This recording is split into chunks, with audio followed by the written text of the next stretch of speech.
All right. Happy November, warriors. Here we are tonight to talk about not pissing away your profits. And if you have the will and the drive to succeed, I truly believe that this company is the American dream. All you need to do, guys, is be focused. Have a little faith when things get difficult and be willing to do the work. But what I know for certain is this company makes things happen. If you can get anything you want through your business, if you want it and you know you want it, you can have it. That sounds simple, I know, but getting clear can be really difficult, especially around money, which is what we're talking about on this call. We have a lot of built-up anxiety and stress and beliefs about money. There can be feelings about your deserve level or your sense of not enough or impossibility. One of the greatest gifts of Athena's, one of the greatest gifts this company has given me is the understanding of how important attitude is and belief is toward your success. Right, Aim? Oh, amen to that, Kerri. Because seriously, you cannot have a sour, whiny attitude and expect to have people knocking down your door insisting you host a party for them. You know, this week we had Ashley Keitha. She was rocking a $600 breast cancer fundraiser. Beth Pars, she had almost a $1,900 party on a Thursday night, and she still has more orders coming in. And let's hear it for our favorite baking-loving vegetarian, Jess Cotter, who did 5 parties in a row, all over $1,000. Oh, awesome. So I do want to say, Jess, enjoy treating your munchkins in Disney this week. And a huge shout-out to all the success we had with this National Party Weekend. Woohoo! That's right. I want to play this for you, Amy.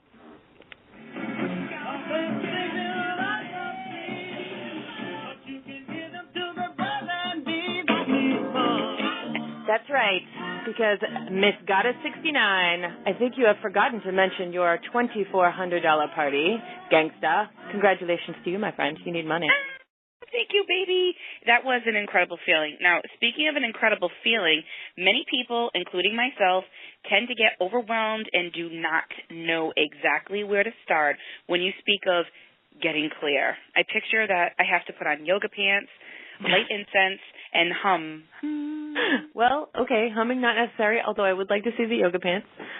Your first step is really, I think, a really good place to start is keeping a journal, if you don't do that already. Journaling is a really useful tool in understanding, and understanding is key to, changing any habit. When you journal, it kind of shows you your process. It captures your pattern in thinking. So, when I say journal, it's not for anyone else's benefit but your own.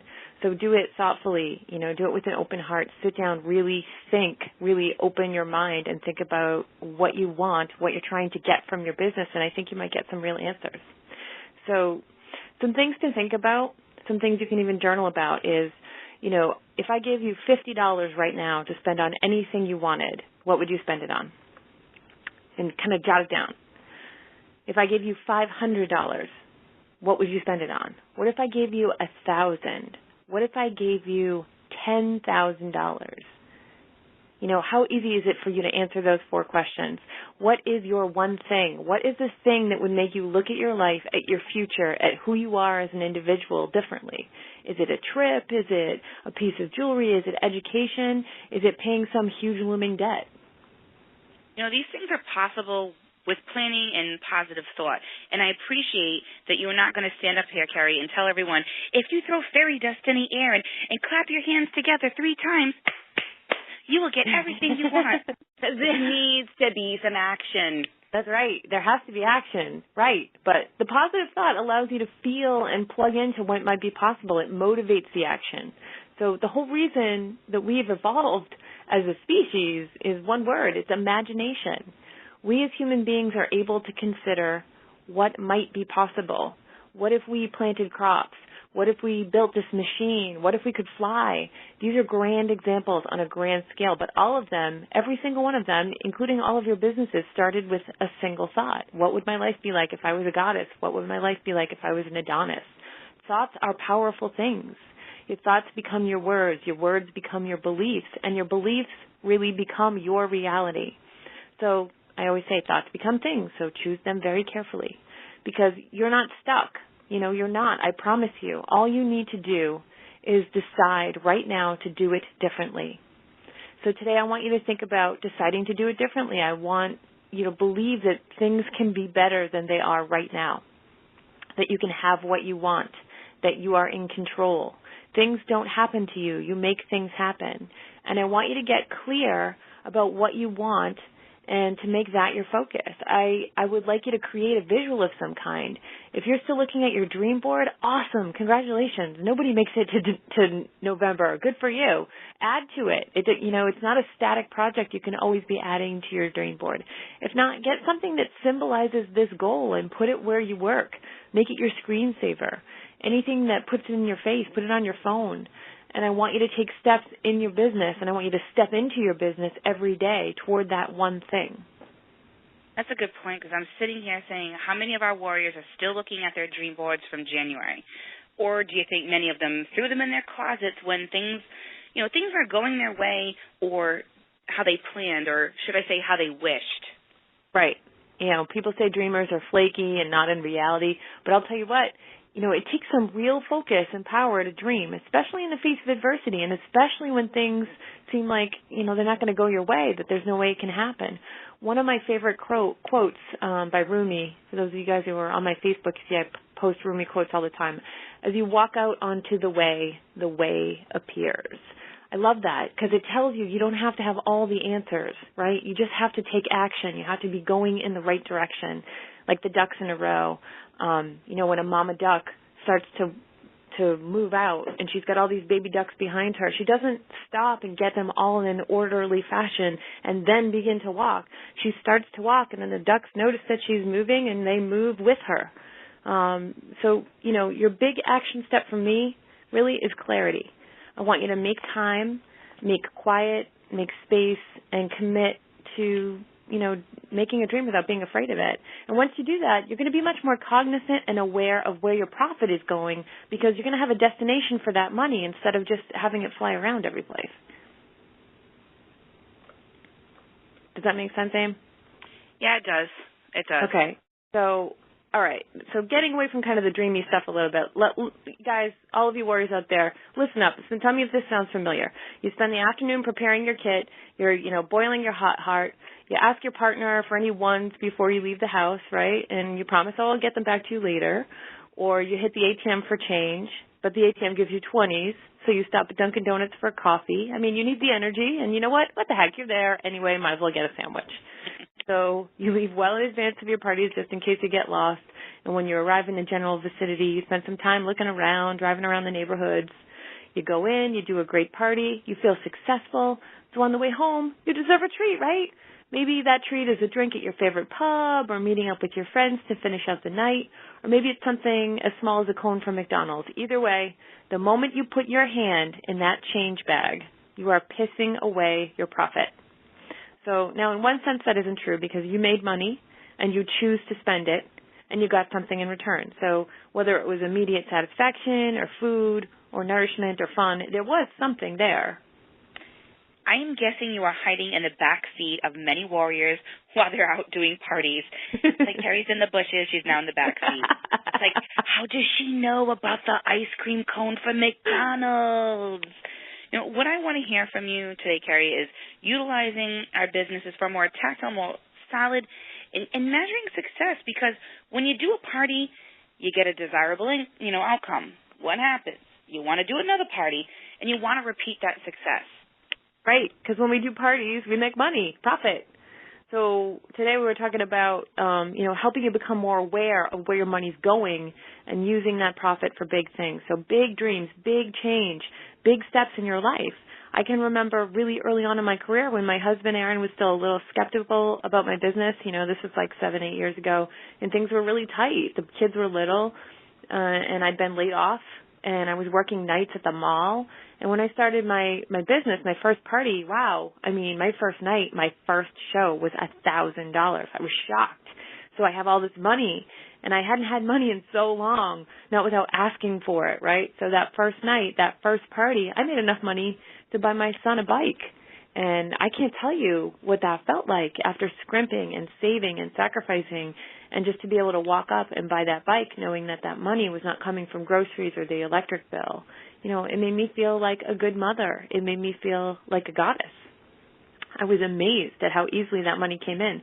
So especially after my personal reality, which was, okay, work really, really hard at a job that you hate and make just enough. So now here I am having fun, making all this money, and I found because it was not difficult for me, I felt like that bill money it wasn't really bill money, it was more play money.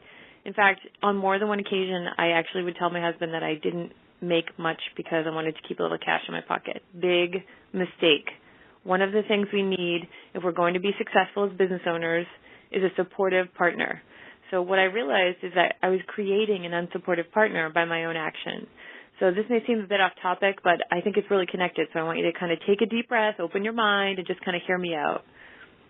Okay, I think you just heard that sharp intake of breath that can be heard around the world when you said one of the things we need is, if we're going to be successful business owners, is a supportive partner, because not everyone has that, unfortunately. And I have seen a lot of great goddesses leave just because of that. Right, exactly. So let's talk about it. Because let's talk about it from your partner's perspective, because one of the reasons that people sometimes leave direct sales is a lack of faith or belief by their support system. And when I say partner, it doesn't necessarily have to be a spouse or somebody you live with. It could be, your parent. It could be your very best girlfriend. But, why don't they believe in our business? Because they think it's a scheme. They think that we can't make money, blah, blah, blah. It's not true. I know it's not true. I bought a bike, and I've bought many other things since. But let's take a look at this from your partner's perspective, okay? So maybe you had to overcome some initial objections to start your business. Maybe they're seeing you do a lot of quote-unquote work, a.k.a. playing on Facebook, but for some reason the party dates aren't quite rolling in. When you do a party, you end up not having much to show, or even worse, you have to dip into your own account to process an order because you mismanaged the cash you took in. Yikes. Frustration from our support system can include the way it comes in, how it's spent, not knowing if you're making money or just breaking even. It can be really frustrating for them. My husband said to me, look, I get paid. I have a paycheck. I know how much I make, and I know where it's going. With your business, I have no idea. And at the end of the year, when you do taxes, it can be kind of a wake-up call when you look and see what you earned and what you spent, and you're like, oh, my gosh, where'd it go? Oh, yes. So let's stop for our first code word. Our first code word is getting. Getting. Getting. So what you're saying is we ask for support, but exclude them from the process.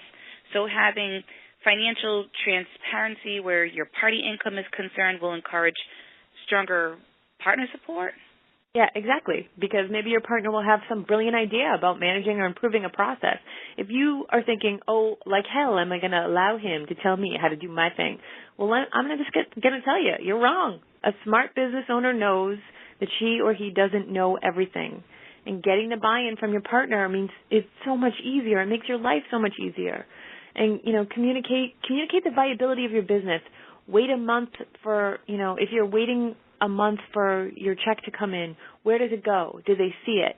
Pick a bill that is your responsibility, one bill. It can be anything from internet, car insurance, anything, but take ownership and be responsible for it. That is your bill to pay. That's true, because all businesses pay bills, so you need to pick yours. That's right. And then you have to kind of review and analyze. You can't determine how to put yourself in a better place unless you really know where you are. So that takes discipline, and it takes being thoughtful about where and why you're spending. So I'm not recommending that you stop spending money on your business. I'm telling you that every dime you spend needs to be thoughtful and accounted for. You got to plan your devil dog budget well in advance. And if you ever made a decision to change something in your life, the way you eat, the way you sleep, your budget, the very first thing any expert's going to tell you to do is to start writing it down. Write down every activity that subtracts from your profit. Now, that doesn't mean make a judgment as to whether that spending was good or bad. Just simply write it down. You're making a record. So there's a really popular study going around that says the average American, Amy, spends $1,100 a year on coffee. $1,100. What could you do with that money? That is thoughtless spending. And you know what? We can do better. You can't change what you don't acknowledge. So what I'm asking you to do is to take a no BS look at where you're spending and answer that question. Does this get me what I want? Oh my gosh, thinking about that $1,100, which I think that's on the low end, that could totally paper. I could buy like 2 books for college. Oh, yeah. I'm thinking, hey, you want to think about the kids. I'm selfish. Like, hey, that's most of your trip to Mexico. What are you talking about? You know, like, good call, Kerri. Yes, me too. I need to pay that college bill. So, it's like Weight Watcher points. You need to accurately log your food input. If you went in your mouth, write it down. Just because you didn't write that ice cream bar and doesn't mean it didn't happen. That's right, because you didn't write that ice cream. It doesn't mean it was 0 points. It still happened, exactly. So next we have this is one that I'm really guilty of, so I'm just going to put it out there. It's overestimating. I think one of my biggest mistakes is I'm an eternal optimist and overestimating what I made at my party. So if you do $1,000 in sales at a party, what's your profit? You might think it's $350 to $500, depending on your status, if you're indie, if you're freedom. But you're wrong, actually. This is your commission, but not your profit. And that is a really important distinction because there is a cost associated with every party that you need to consider. Oh, my gosh, that's right, because if you're an independent goddess or Adonis, you need to consider the cost of running your credit cards. Carrying stock, like including little things like the cost of bags for your clients for them to take their products home in. The cost of shipping any products to your clients after the party, pens and catalogs, all that good stuff. Yep, and if you're freedom, which I am, goddess or Adonis, you need to consider the processing fees, the hostess fees associated with processing your parties. On top of that, let's talk about samples and giveaways, supplies and prizes for your games, pens, catalogs, order forms, gas, tolls, parking. All of these things come out of your sales totals, so they need to be figured in before you calculate your profit. It's not going to overwhelm your profit, but you have to, be thoughtful about it. So your profit is what you make after all of these bills are paid. These are bills for your business. Now, this may seem overwhelming, a little overwhelming to some of you, but Kerri isn't telling you anything you don't know. So let's acknowledge it. You need to know what the cost is to do your business, and you need to stay profitable. Because if you're accounting for your pens, catalogs, and order forms, you may be more careful at the end of the night to pick them up, not leave them on the coffee table at the end of the night, regardless of how tired you are. That's right. See, and that's the whole thing about being, aware and thoughtful. You're really thinking about those things. Another thought process that can cut into your purse is not acknowledging your own value. I don't mean to get all yah-yah and woo-woo on you, but acknowledging your own worth at your parties is important. I am a pleaser by nature, and I have a tendency to want to give, sometimes to my own detriment. So our products, our services, our knowledge have value. You don't need to discount yourself out of profitability every night to be of service to a client. I thought a lot about whether or not to touch on this, Aim, because I was a little concerned, like it might be misunderstood or misconstrued. Offering specials and giving discounts, it's a tool in your marketing and sales toolbox. It's a great idea. It's a great tool to use to excite and incent and even reward your customers. It is a great point. We need to give away samples and prizes, but we just don't want to give it away to the point that you are no longer a profitable business. Like, don't give away the cow. Don't. Exactly. Yeah, and you devalue yourself when you do that. And the great thing about being my own business owner is I get to decide if I want to offer someone a special discount. There have been people that have come through my ordering room that have really touched my heart and that I have made a thoughtful and willful choice to give a discount or even give free product to. And while this can be a great thing, you have to be careful if you discount one, especially in a party environment. You may end up in a situation where that person tells others, and then you have to either say no or take a huge hit in your purse, and that's not good. The other thing that I'm terrible at is I'm sample happy, and this is a big one for me. So when I buy samples, I buy them in bulk, and when they come, I feel sample rich. I'm like, oh, I'm covered in coochie cream. Look at me. I'm covered in Supreme. It's everywhere. Giving away samples is a great way to drum up excitement. It gets people familiar with our product, obviously, gets them hooked, right? But heavy-handedly giving out samples can quickly hit you in the bank. So I'm talking about being excessive. I'm not talking about giving away samples to waitresses and all those great people that we should be giving samples out to. I'm talking about the person that goes up to the sample card at BJ's where they're handing out half a bagel pizza and decides to belly up and, to the counter and eat lunch. Oh, so you mean that we're not supposed to be feeding your kids a free lunch at BJ's on Saturdays? Oh, I see you. Did I see you there Saturday? Was that you? Don't eat before you go. Right. Eat when we get there. Right. Exactly. The other thing I wanted to talk about, too, was running your business from zero. was a big lesson for me as well. Above and beyond all those things is the cost of doing business. So this means the cost of just opening your doors. Things like your monthly technology fee. If you belong to an email service like Constant Contact, the cost of your business cards, updates to your kit. How about the cost of meeting tickets? Or, a lot of you belong to networking groups or memberships. It never ceases to amaze me, when I see someone on social media complaining they're missing a BBW or they're missing a national sales meeting because they couldn't afford it. That is, frankly, poor planning. You have a BBW schedule and a meeting schedule for the rest of the year. These are not surprises. There's just no excuse for not having planned to attend these things. It's just not. That drives me nuts, especially when they are probably spending $1,100 a year on coffee. Yeah, exactly. And it costs you roughly $10 to go to BBWs, so that's like $80 a year on BBWs, and then $50 on meetings, $75. That's not a lot. And if you complete the program, you get your tickets for free. I know. It's just, there's no excuses, because a willing heart finds a million ways, and an unwilling heart will find a million excuses. So don't make excuses. We can all do better. Being prepared for the sudden opportunity to participate in an expo, have a table out at an event, or a parade, or it's just finding the perfect spot too at an expo. Sometimes you can pay a little bit extra and have that prime bam spot right there. And these are things that are going to come up in the course of doing your business. And if you have a team or you're growing a team, there may be some cost there as well. Right. So it becomes exceedingly important for you to plan for these eventualities. You need to keep a stipend in the bank. It's working capital for your business. You cannot run a successful business from zero. Let me say that again. You can't run your business from zero. Very often you may find at company meetings you have the opportunity to purchase a product or sign up for a program. That's often the case. So we need to plan for it. And it is that account that you should be drawing on for any eventualities that come up in your business.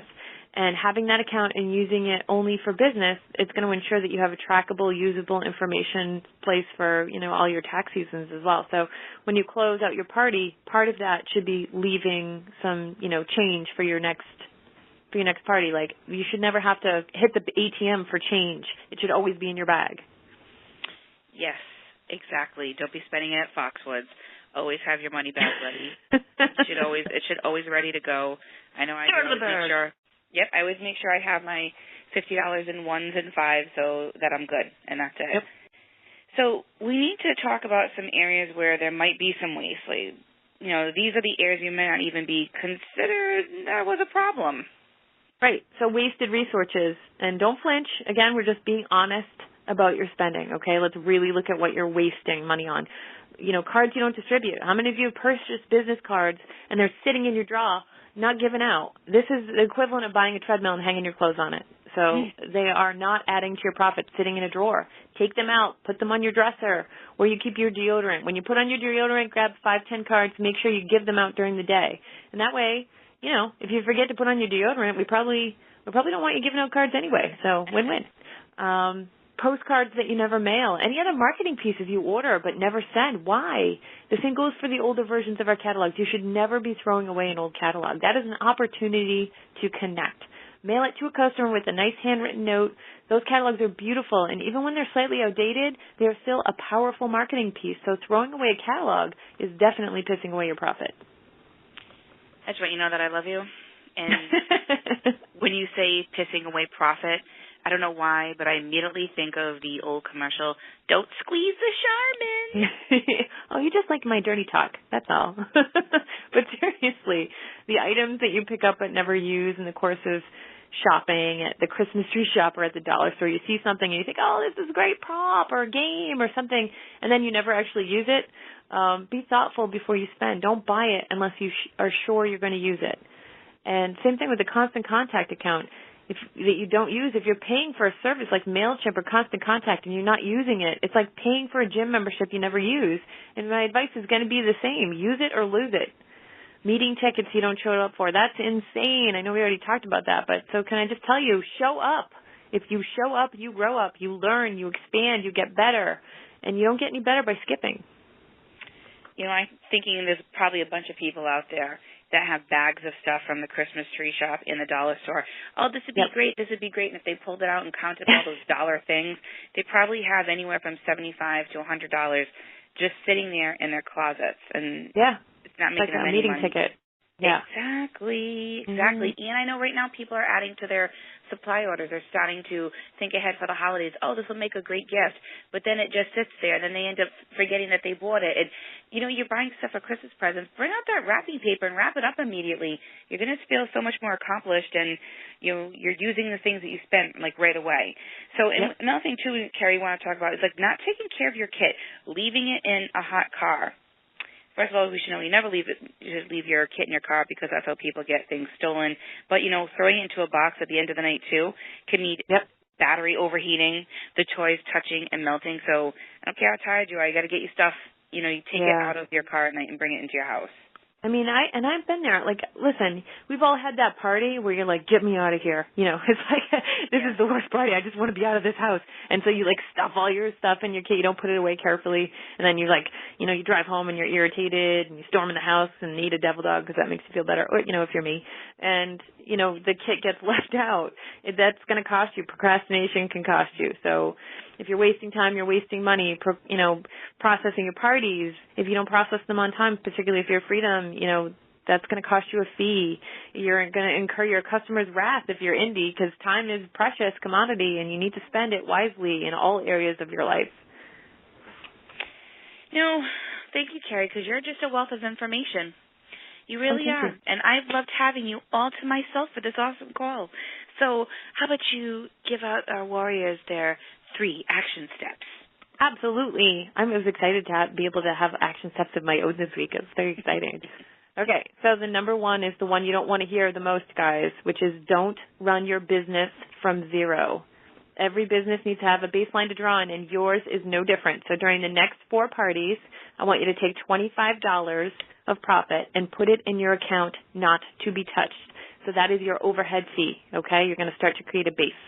That's your first action step. Second one, pick a payday and pay yourself monthly or weekly. Allow your bank account to fill up with your profits rather than spending them on the way home immediately, okay? And I know that's a hard one. Yes, you can do it. Don't shake your head at me. You can do it. And the third one, complete a balance sheet after each party as part of your closing process. So write down your mileage, write down what you gave away, any prizes, all that stuff. Anything that cost you, write it down. Okay, Warriors, so before I give you the last code word, please listen closely to the instructions. So if you're listening to the call Wednesday, November 19th, you have 2 things to do before you're going to bed tonight. So email wow@athenashn.com. That's W-O-W at athenashn.com. In the subject line, you must put Warriors of Wealth. In the body of the email, you're going to leave your name, your Goddess and Adonis number, and the 2 code words. Now, the last thing you must do to be entered to win $100 in free product is to go to the WOW Facebook page and post your aha moment underneath the thread we have pinned to the top of the page with the 3 action steps. Please do not post them randomly on the page. They will not they're not going to count towards the $100 in free product. And it has to be done on that Wednesday night, and Mother Goddess will draw a name on Thursday and post the winner in the group page. So here is your this is your second code word. So again, there's only 2 code words. Your second code word is clear. C-L-E-A-R. Your second code word is clear. C-L-E-A-R. So all emails must be received by 11:59 Eastern Standard Time on Friday, November 22nd. Warriors never wait. We get it done. So till next time, everyone. Thanks, guys.